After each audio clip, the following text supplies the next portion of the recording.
Hello, मेरा नाम भावना है। मैं हनुमानगढ़ राजस्थान से हूँ।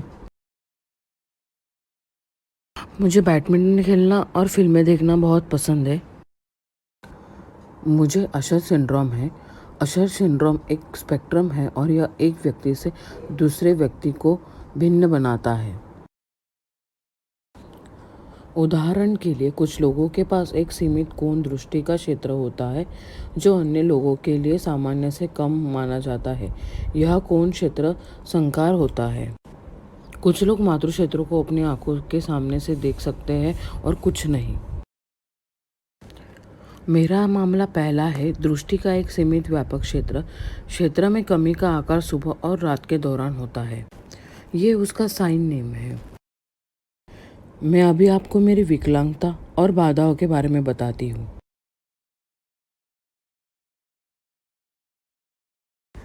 मैं खुद को बधिर समुदाय, बधिर घटनाओं और बधिर दोस्तों के साथ नाइट आउट में शामिल करती हूँ।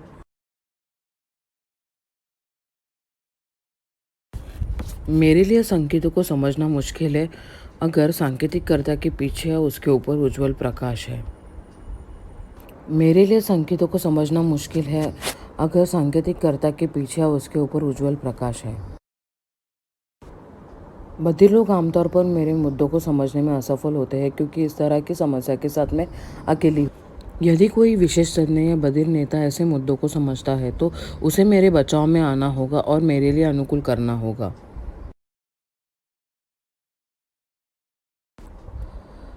यह दूसरों को अशर सिंड्रोम के बारे में जानने और मेरे साथ बेहतर समन्वय करने के लिए प्रोत्साहित करता है। एक बार शिक्षित हो जाने पर मेरे आसपास के लोग मेरी जागरूकता के बारे में बेहतर ढंग से संवाद करना शुरू कर सकते हैं।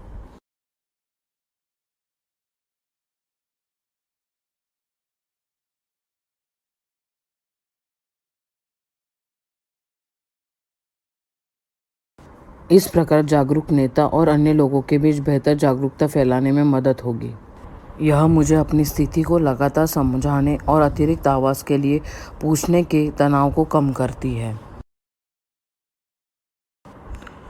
मेरी ज़रूरत के बारे में खुलकर बात करने वाले लोग मुझे उनके साथ बेहतर ढंग से जुड़ने में मदद करते हैं।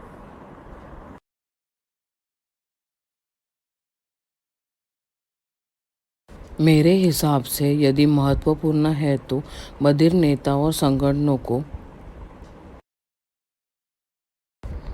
अशर सिंड्रोम वाले लोगों के लिए आवश्यक ज़रूरतें और आवाज़ को सीखने की आवश्यकता है।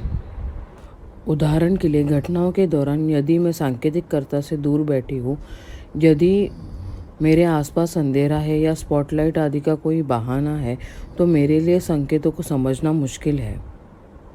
जब मैं आवाज़ मांगती हूँ तो संगठन यह कहकर मना कर देते हैं कि मुझे अपने परिवेश को बेहतर बनाने के लिए खुद पर काम करने की आवश्यकता है। मेरे लिए उन्हें समझाना मुश्किल है कि आवाज़ बनाना वास्तव में उनकी जिम्मेदारी है। इस प्रकार कई लोगों के स्वयं बहरे होने के बावजूद लोगों को और संगठनों को असंवेदनशील होते देखना अजीब है। मैं सभी विकलांग लोगों को एकत्रित और एक दूसरे की ज़रूरतों का सम्मान करते हुए देखना चाहती हूँ। मैं वास्तव में आपसी समझ और सहयोग चाहती हूँ।